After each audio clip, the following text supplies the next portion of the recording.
일단 트리거 모드로 들어가서 구체적으로 설명해 드릴게요. 여기 보면 TRIG라고 써있죠.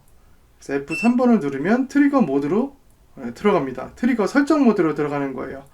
그래서 여기 보면 이런 식으로 꺽쇠가 이렇게 들어가, 여기 이렇게 보이죠. 요거 F2를 누르면 여기에 꺽쇠가 바뀝니다. 요 형상, 그 다음에 요 형상으로. 요 형상은 라이징 엣지라 그래서 내가 설정한 임계점을 상승하면서, 어떤 파형이 상승하면서 벗어날 때 그때 사진을 보여주는 거고, 그 다음에 이렇게 하면 여기 이렇게 내려오잖아요. 이거는 폴링 엣지라 그래서 이렇게 파형이 있다가 내가 설정한 임계점에 내려가면서 딱 걸칠 때 그때 사진을 딱 찍어서 보여줘요. 자, 모드. 오토는 자동으로 방아쇠를 당겨주는 기능이 있고요. 싱글은 방아쇠를 한번 딱 당겨서 사진을 딱 찍은 다음에 그 사진을 계속 보여주는 거예요. 그 다음에 어떤 파형의 변화가 있어도, 파형의 임계점을 벗어나더라도 보여주지 않는 거예요. 그냥 딱 한 번만 딱 사진을 찍는다고 생각하시면 돼요. 그 다음에 노말은 방아쇠를 한번 딱 당겨서 사진을 찍고 그 다음 파형이 임계점을 벗어나면, 임계점에 걸리면 또 방아쇠를 당겨서 또 보여주고 이런 식으로 그 순간순간 보여주고 넘어가고 하는 그 모드가 노멀 모드예요. 그 다음에 여기 레벨 보이시죠? 레벨은 임계점을 설정하는 거예요. 레벨을 누르니까 화살표가 이렇게 생겼죠. 그래서 화살표를 위로 이렇게 누르면 여기 노란 화살표가 이렇게 상승하는 걸 볼 수 있어요. 채널이 10V니까 지금 요 위 한 칸에 맞추면 이게 10V가 되겠네요. 그죠? 제가 폴링 엣지로 선택을 했죠. 요걸 라이징 엣지로 선택을 할게요. 이렇게 되면 전압이 올라갈 때 10V를 벗어날 때 그때 사진을 딱 찍어서 그 순간을 딱 보여줍니다. 그죠? 백문이 불여일견이라고 해보면서 봅시다. 저는 테스트를 좀 용이하게 하기 위해서 이런 식으로 바나나 커넥터를 좀 사용할게요. 이 바나나 커넥터를 여기다 자, 이렇게 꽂고 그 다음에 릴레이에 마이너스 불을 닫고 이렇게 해서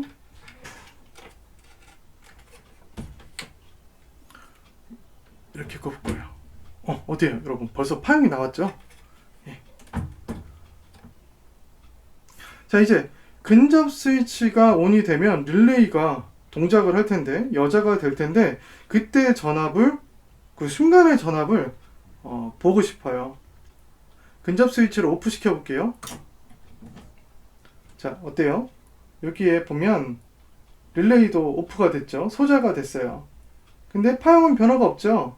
왜요? 지금 이렇게 원래는 전압이 이렇게 떨어졌을 텐데, 떨어지는 상태에서 사진을 찍으려면, 방아쇠를 당기려면 그 라이징 엣지를 폴링 엣지로 선택을 해야 됐었어요.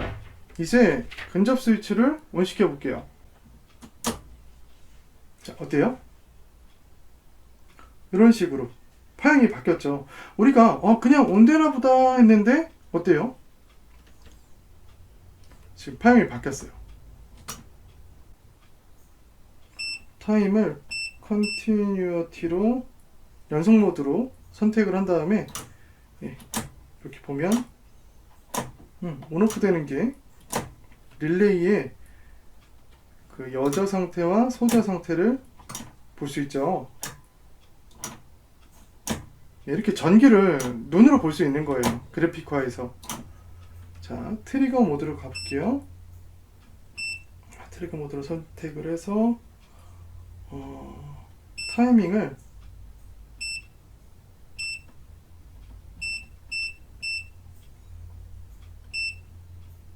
20ms로 하고 트리거를 싱글로 한번 해볼게요. 싱글 한 번 딱 사진 싱글로 해서 라이징 엣지가 임계점을 통과하면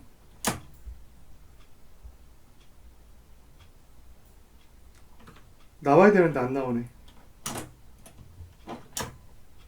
이런 식으로 사진 한번 딱 찍어서 그 다음에 여기 웨이트가 스톱으로 됐죠. 스톱 되면 다시 S를 눌러서 웨이트 모드로 바꿀 수 있어요.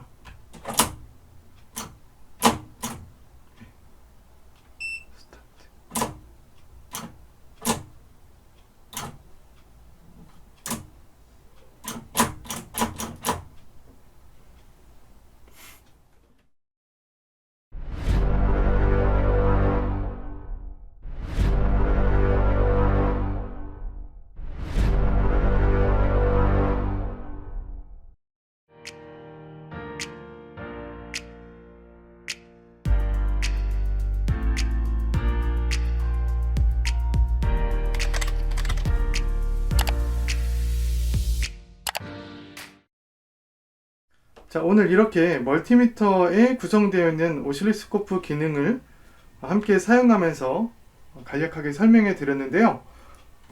제품이 그렇게 정밀하진 않아요. 그래서 간혹 가다가 트리거 기능이 동작을 안 할 때도 있지만 충분히 현장에서 좀 사용할 만하고, 전기를 이렇게 시각적으로 볼 수 있다는 것은 굉장히 좀 매력적인 것 같아요. 여러 가지 도움이 될 것 같아요. 그리고 실제로 오실로스코프는 멀티미터랑 사용 방법이 조금 다릅니다. 비슷한 부분도 많은데 지금 이 리드 설정하는 거, 이 리드 사용하는 것부터가 좀 차이가 나요. 그래서 이게 완전히 지금 오늘 보여드린 게 오실로스코프, 순수 오실로스코프 기능만 갖고 있는 그런 디바이스의 사용 방법과는 좀 차이가 나지만, 완전 똑같진 않지만 완전 틀리지도 않거든요. 한 60% 트리거 기능 설정하거나 이런 타이밍 설정이나 그 다음에 그 전압, 레인지, 그리고 트리거 기능 설정하는 거는 오실로스코프랑 완전히 똑같아요. 그래서 이 멀티미터에 익숙해지면 나중에 오실로스코프 사용하는데도 크게 도움이 되지 않을까, 저는 그렇게 생각합니다. 여러분 어때요? 좀 재밌지 않아요? 장난감처럼 갖고 놀기 참 편한 것 같아요. 그리고 현장에서도 분명 도움이 됩니다. 이렇게 기능이 정밀하진 않아도 저는 이 멀티미터를 가지고 현장에서 벌써 문제를 해결하고 있거든요. 여러분들도 재밌는 장난감처럼 갖고 노시면서 기능을 충분히 숙지를 하시고 사용하시면 좀 더 트러블 슈팅에 도움이 되지 않을까, 그런 생각을 해봅니다. 다음에 좀 시간을 내서 여러 가지 기능을 한번 테스트를 해보고 사용하는 방법을 여러분들께 좀 공유를 해보고 싶습니다. 저도 모르는 기능이 상당히 많아요. 예컨대 여기 오실로스코프 기능에는 전압만 DC 전압만 측정하는 게 아니라 AC 전압, 그 다음에 전류도 측정할 수 있는 걸로 알고 있거든요. 아직 한 번도 테스트를 해보지 않았어요. 그래서 모든 기능을 숙지한 다음에 현장에서 잘 활용해 보고 싶습니다. 제가 기능을 모두 숙지하게 되면 그때 튜토리얼 식으로 영상을 좀 만들어 보면 좋을 것 같아요. 그래서 공유를 해드리겠습니다. 자, 오늘은 여기까지 할게요. 오늘 영상이 유익하셨나요? 자, 영상이 즐거우셨다면, 유익하셨다면 좋아요, 구독, 알림 설정 해주시고요. 주변의 지인이나 선후배들에게 저희 픽사이 채널 많이 홍보해주세요.